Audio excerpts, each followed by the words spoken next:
এবার হচ্ছে 9 নম্বর অঙ্ক।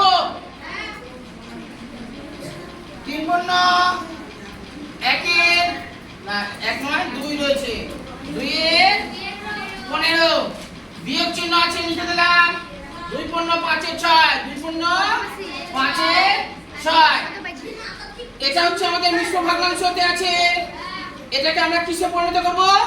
অপ্রকৃত ভগ্নাংশে। 3 5 3 পূর্ণ 45 আর 2 এ 47 আর নিচে 15। এবার কত হবে?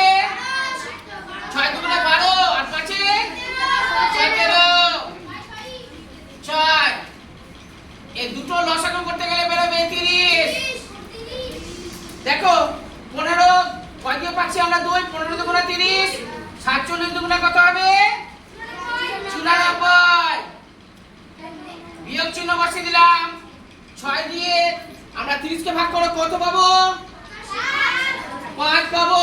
5 6 30, 5 পেয়েছি 5 17 85। এবার বিয়োগ করে কত হবে? 9 আর নিচে 30।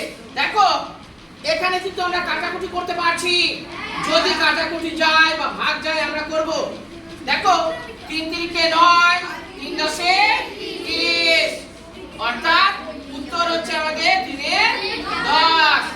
অর্থাৎ এটাই হচ্ছে আমাদের উত্তর। কারো কি বুঝতে অসুবিধা আছে? যদি অসুবিধা থাকে তাহলে বলো।